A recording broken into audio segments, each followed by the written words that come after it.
स्वागत है आपका न्यूज 69 में। मैं हूं आपके साथ अंकिता और बढ़ते हैं इस वक्त की बड़ी खबर की ओर। भोपाल के पिपलानी इलाके में रहने वाले युवक ने 15 सितंबर को घर में फांसी लगाकर सुसाइड किया था।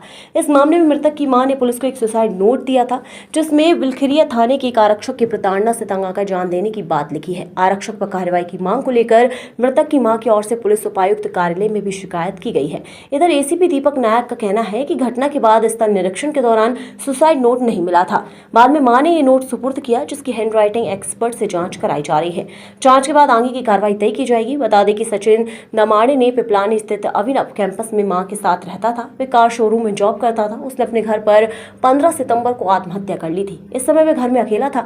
उसकी मां इस समय नर्मदापुरम में थी। वहीं मृतक की मां की ओर से पुलिस उपायुक्त कार्यालय में एक आवेदन दिया गया है, जिसमें दावा किया गया है कि पिपलानी पुलिस को बेटे का सुसाइड नोट सौंपा है, जिसमें लिखा था कि मेरा बेटा आत्महत्या का कोई इरादा नहीं था। वहीं बिलखिरिया थाने का पुलिस वाला संजय सिंह सिसोदिया मुझसे 1 लाख रुपए की मांग कर रहा है। रकम नहीं देने पर जेल भेजने का दबाव बना रहा है। मुझे इंसाफ दिलाने पर इस पर कार्रवाई जरूर कराना।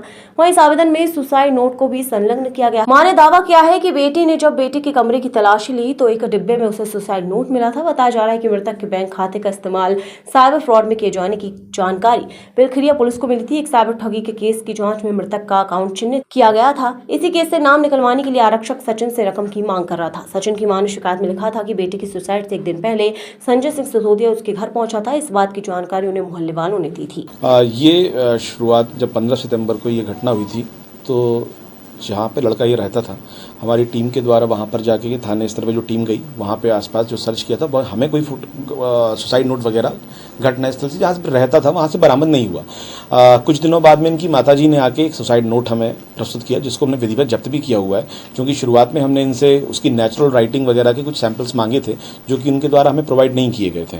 अब हालांकि उनके द्वारा दे दिए गए हैं और हमने बोर्ड ऑफिस से भी उसके सुसाइड जो उसकी नेचुरल राइटिंग से रिलेटेड चीज़ें हैं, जो उसने एग्जाम में कॉपियाँ वगैरह दी होंगी, तो वो हमने मांगी है, ताकि हम उसका ड्राफ्ट भेज सकें और ये निर्धारित कर सकें कि ये जिस लड़के ने सुसाइड किया था, ये सुसाइड नोट उसके द्वारा ही लिखा गया है। क्या लग रहा है इसमें सर? इसमें चूंकि बेसिकली एक मोबाइल चोरी की कहानी थी, मतलब चोरी की कहानी क्या रिपोर्ट थी, जिसमें से कि बिलखिरिया थाने से जो आरक्षक है उससे भी हमने बुला के पूछताछ की थी। तो उन्होंने ये बताया कि सर हम तो एक मोबाइल चोरी का मोबाइल था, जो कि सर्चिंग में हमें कहीं और चलते पाया गया था, जिसकी जानकारी ली जा रही थी। तो उसमें से कुछ मोबाइल बेचने की एक स्टोरी है और उसमें से पैसे ट्रांसफर होकर एक खाते से दूसरे खाते में इस लड़के के खाते में पैसे आए थे।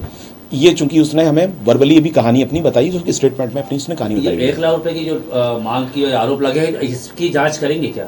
नहीं, अगर ये फैक्ट्स पाए जाएंगे तो बिल्कुल इसकी जांच की जाएगी। और चूंकि जो हमें उस बिलखिरिया थाने के आरक्षक ने बताया हुआ है, वो ये बताया कि उसने जिस लड़के ने सुसाइड किया है, इसको तो उसने बुलाया ही नहीं था। बेसिकली फोन एक इसके पीछे एक लड़का था, जिस तरह की से फोन मिला था, उसको बुलाया हुआ था, इस लड़के को नहीं बुलाया हुआ। उसके बयान क्या हुआ?